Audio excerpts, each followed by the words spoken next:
Jesus percorria todas as cidades e povoados, ensinando em suas sinagogas, pregando o evangelho do reino, curando todo tipo de doença e enfermidade. Vendo Jesus as multidões, compadeceu-se delas, porque estavam cansadas e abatidas, como ovelhas que não têm pastor. Então disse a seus discípulos: a messe é grande, mas os trabalhadores são poucos. Pedi, pois, ao dono da messe que envie trabalhadores para a sua colheita. Chamando seus 12 discípulos, deu-lhes poder para expulsarem os espíritos maus e para curarem todo tipo de doença e enfermidade. Enviou-os com as seguintes recomendações: e diante as ovelhas perdidas da casa de Israel. Em vosso caminho anunciai: o reino dos céus está próximo. Curai os doentes, ressuscitai os mortos, purificai os leprosos, expulsai os demônios, de graça recebeis, de graça deveis dar. Palavra da salvação. Glória a vós, Senhor. Você dá um pouco, você que está em casa, você que está aqui na nossa paróquia Santa Teresinha, Evangelho de Mateus, como é memória de um santo, muda o Evangelho. Senão era o Evangelho direcionado para o Advento. Hoje é Mateus 9, 35 a 10, 10, 1, 6, 8. Eles não entendem por que o pessoal da liturgia, eles quebram o Evangelho todinho. Se entendesse de Evangelho, não quebrava. Inicia dizendo assim: naquele tempo, que é hoje e agora, né, na hora que é anunciada a palavra de Deus, ela acontece. Jesus, ele percorre todas as cidades e povoados, né? Então ele ficava andando pela cidade lá. A cidade era pequena, menor do que esse bairro aqui, uma cidade lá, 10 vezes menor. Ele ensinava na sinagoga, sinagoga era a igreja deles, e pregava o evangelho do reino. O evangelho é ele mesmo. Nosso Senhor é o próprio evangelho, porque o evangelho é a boa nova é ele. E curando todo tipo de doença e enfermidade. Ele curava e expulsava o demônio. Está precisando fazer a mesma coisa hoje. Tem muita gente com o demônio, né? Para ele tirar. Vendo Jesus as multidões, compadeceu-se delas. Ele tem compaixão, ele sente a dor do outro, mas não é só sentir não é sentir pena não. Tem gente que sente pena, não faz nada, não serve para nada a sua pena. Se não for tentar ajudar a pessoa, não serve para nada. Nosso Senhor quer que sinta pena não. Quer que tente ajudar os outros, porque estavam cansadas e abatidas como ovelhas que não têm pastor. Hoje, do mesmo jeito. Primeiro, porque tem pouco pastor. Segundo, porque tem pastor que não é pastor, né? Que está ensinando coisa errada. Então disse a seus discípulos, ele vê a multidão e fala com os discípulos. A messe é grande, ou seja, a população do mundo é muito grande. Os trabalhadores são poucos, muito poucos. O Brasil tem 200 e tantos milhões, tem 10 mil padres, né? Mas também não peça padre não, peça padre bom. Para qualquer padre não adianta não, melhor não ter não. Pedi, pois, ao dono da messe que envie trabalhadores para a sua colheita. Colheita é o mundo, né? Então o padre tem que pregar para converter o povo. Chamando os 12 discípulos, aqui ele chama apóstolo e discípulo, às vezes eles chamam, né? Mas são diferentes. Dá a eles poder. Qual é o poder que Jesus deu para os apóstolos no começo? Expulsar o demônio e curar todo tipo de doença e enfermidade. Hoje só pode expulsar o demônio quem tiver autorização por escrito do bispo, mas não era assim não. Qualquer um deles podia, no começo. E para curar, cadê as curas? Certamente tem ainda, né? Tem muita gente de fé aí que consegue cura. Enviou-os e depois dá a recomendação para eles. Mandou eles ir primeiro pregar para o povo de Israel, o judeu. Nosso Senhor é judeu e primeiro ele veio chamar os judeus. Quando os judeus se fecharam, aí ele se dirigiu a todos os outros, né? E a nós, né?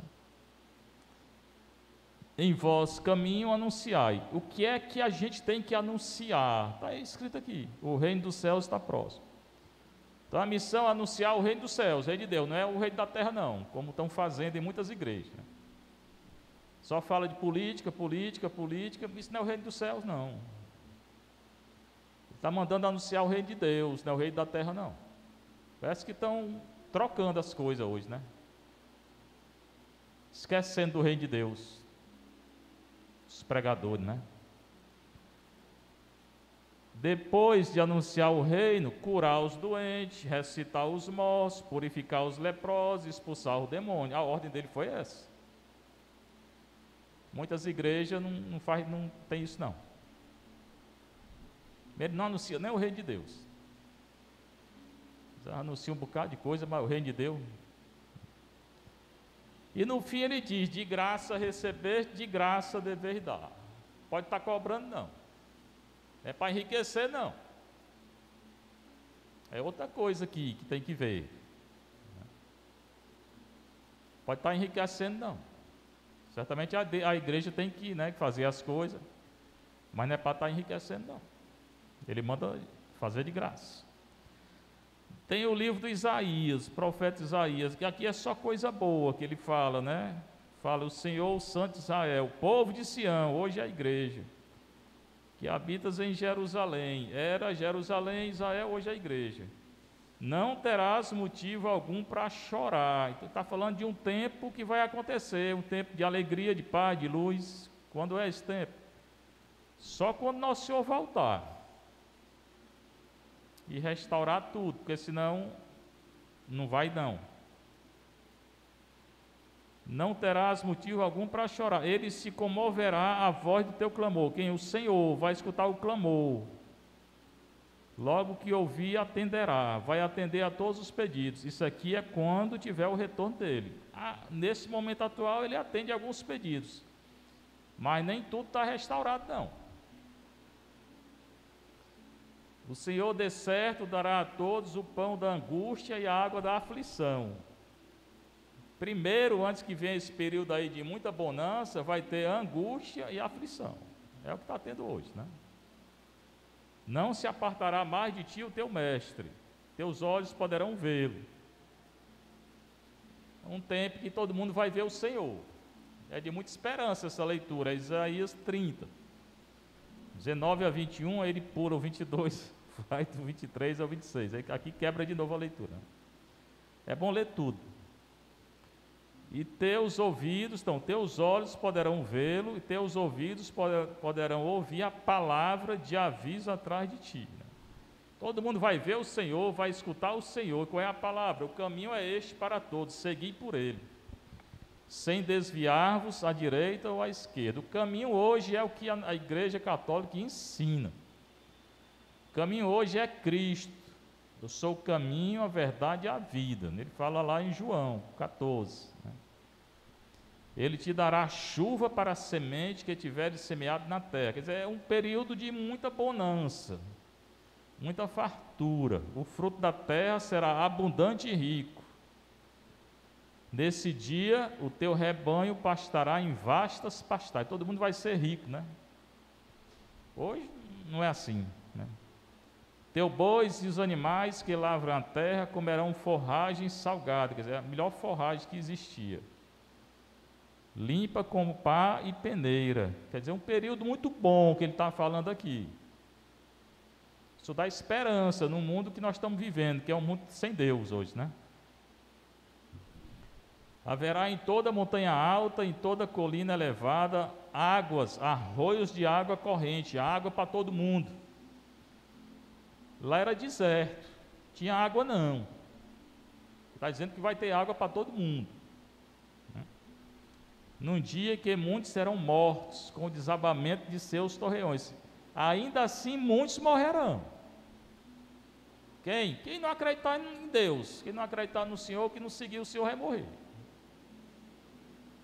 A lua brilhará como a luz do sol, e o sol brilhará 7 vezes mais, quando Jesus voltar, como a luz de 7 dias, no dia que o Senhor curar a ferida do seu povo, vai curar tudo que é ferida, e fizer sarar a lesão de sua chaga.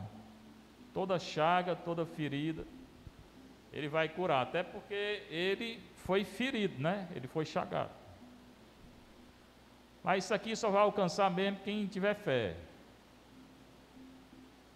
Hoje é quem está seguindo os mandamentos de Deus, né? O sacramento da Igreja Católica, como São Francisco Xavier. Na época dele era muito difícil, lá pelo século XV, XIV, XV, ele chegou lá nas Índias, só tinha índio lá, né? Como no Brasil, né? Em 1500. E ele começou a batizar as pessoas. Hoje, como eu falei no início da igreja, tem gente na igreja, padre, que diz que não batiza por respeito ao ecumenismo.